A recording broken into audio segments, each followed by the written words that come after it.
My name is Michael. I'm 32 years old, and I've never believed in the supernatural. My mind has always been attached to rational explanations, scientific data, statistics, logic. But this story is an exception.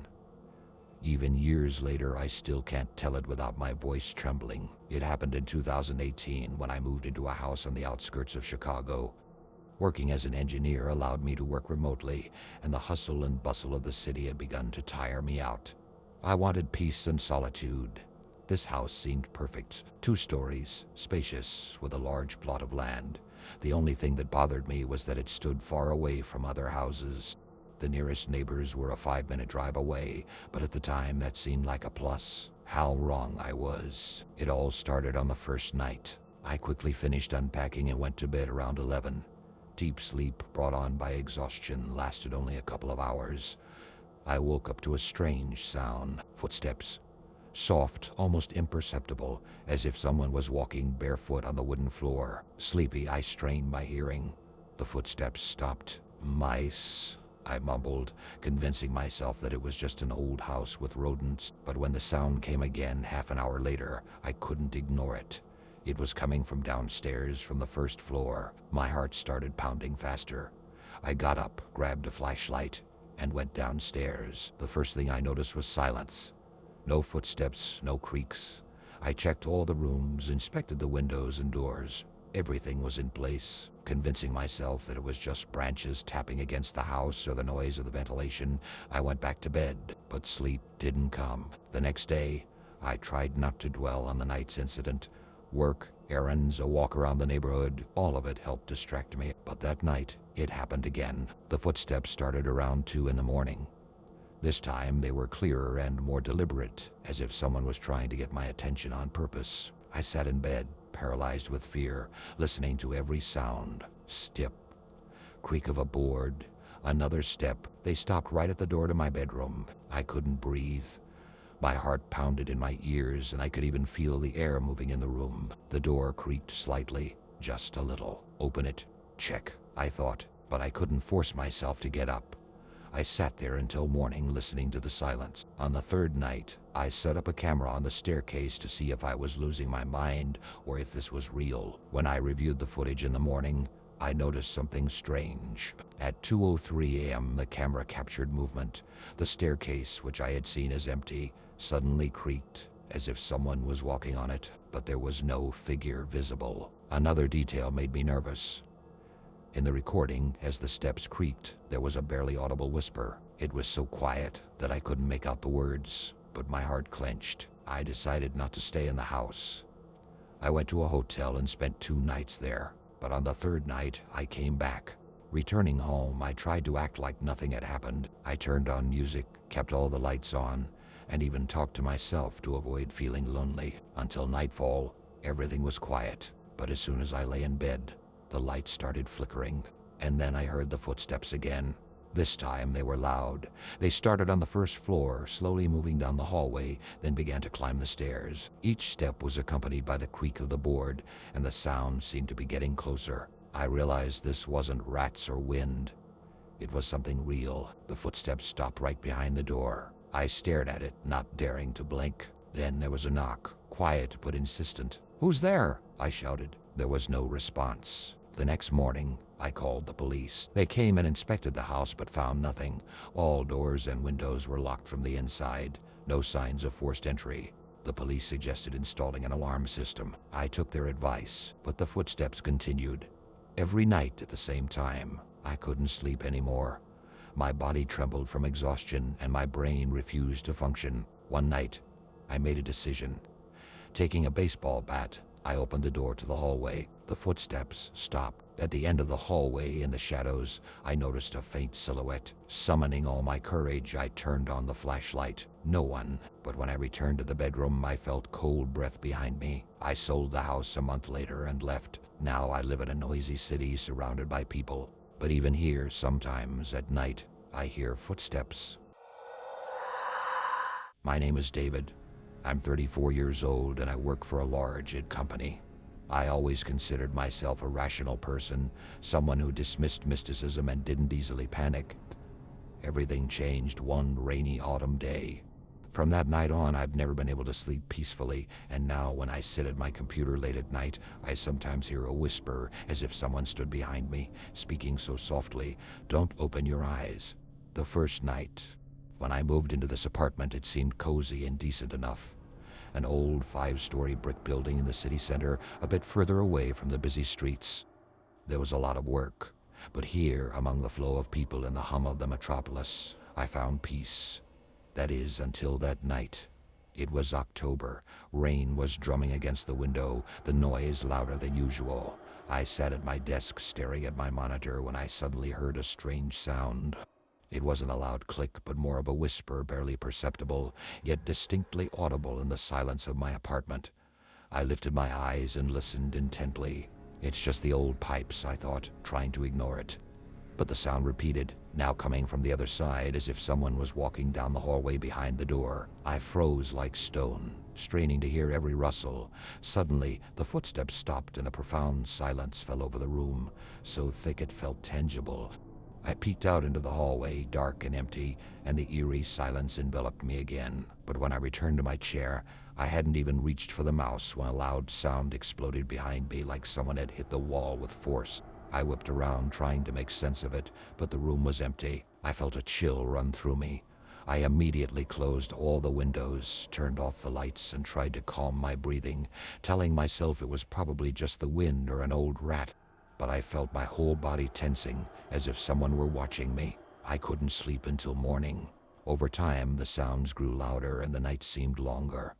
I started to notice that every time I lay down to sleep, someone would slowly pace outside my door, as if they had no particular purpose or direction. The creaking of steps, shifting furniture, a faint whistle that never stopped. At some point, I convinced myself it was the old neighbors having noisy parties at night, and I was just hearing their footsteps through the walls. But one night, on the 5th night in a row, I woke up to a light push. I opened my eyes and instantly knew I wasn't alone. I couldn't breathe, frozen in a position as if ice had encased my whole body.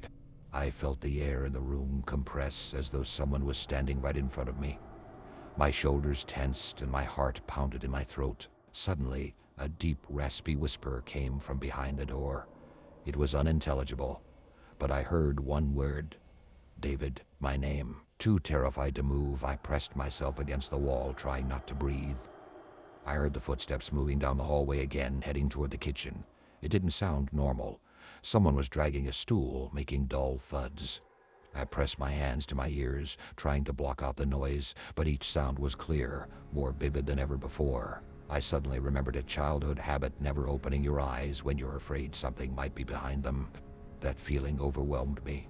I lay there, squeezing my eyes shut, gritting my teeth, praying for it to stop. The next day, I decided not to stay home. I spent the day wandering around the city, going to cafes and strolling through the park. But night came, as it always does. When I returned to the apartment, it felt warm, calm, and familiar again. I scanned it with my eyes, making sure nothing had changed. But just as I was about to go to bed, the door to the hallway creaked again. It was the same sound I'd heard on the first night, slow footsteps. I stood still, fists clenched, and felt like my heart was about to burst from my chest. "Don't open your eyes," I whispered to myself. Suddenly, the lights began to flicker, and everything plunged into half-darkness. A moment later, the sound came again. This time, it was right next to me. I could have turned my head and seen it, but the fear was so overwhelming that I restrained myself with all my strength. The footsteps retreated, then slid toward the window. I heard them stop by it and start rustling. A moment later, there was a sharp screech as the glass cracked and the air filled with the acrid smell of iron and dirt. Then I realized I was not alone. The police found nothing. I showed them the surveillance footage, which showed me motionless on the bed, my eyes covered by my hands. But the cameras hadn't recorded anyone else. The police suggested I see a psychiatrist. I sold the apartment, moved to the suburbs, and hoped it was just my imagination. But now, as I sat in my new apartment making dinner, I heard footsteps.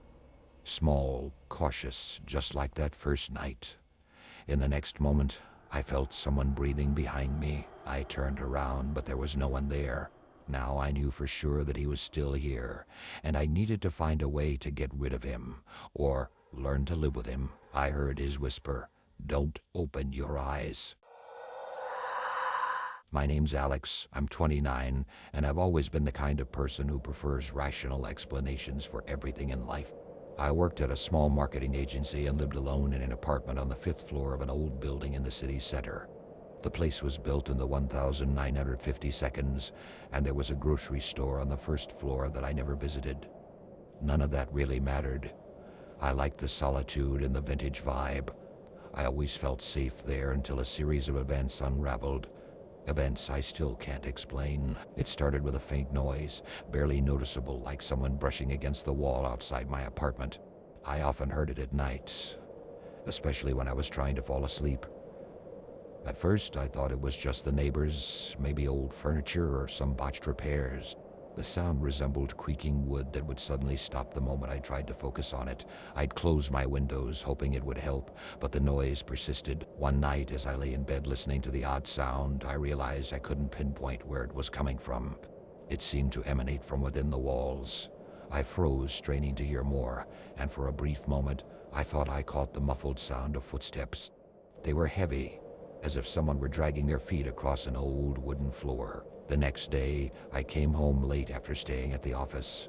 Exhausted and irritable, I poured myself a cup of coffee and sat in my chair, unable to shake the feeling that someone was watching me. I turned on the hallway light and cracked open the bedroom door to make sure no one was inside. Everything seemed fine, but when I returned to the kitchen, I noticed my cup wasn't where I'd left it. It was sitting at the edge of the table and the surface around it was damp. I couldn't remember if I'd left it there or if someone else had moved it. My heart pounded in my chest as I glanced around, every creak of the building echoing in my head. A noise outside the window caught my attention. It wasn't the sound of rustling trees, it was the creak of the old stairwell that led to the roof. The building was old, sure, but no one should have been wandering around up there at night. I pressed my face to the glass, peering into the darkness. Nothing moved, but the feeling of being watched wouldn't go away. In the haze of the streetlights, I thought I saw a figure standing in the distance, just outside the circle of light. I couldn't make out its features, but I felt its eyes on me. Over the next few days, the noises in the walls grew louder. What started as a faint rustling turned into deliberate scraping, as though someone was clawing at the wall from the other side. One night, as I lay in bed, the sound escalated into a whisper. I couldn't make out the words, but I knew I wasn't imagining it. Then I heard footsteps in the hallway. They were getting closer. My mind reeled with panic as I jumped out of bed, grabbing an old lamp from my nightstand for protection. I crept to the door, barely breathing. The silence was deafening. My hand shook as I reached for the doorknob and turned it. It was locked from the inside. The next night, I left the window open, listening to every sound.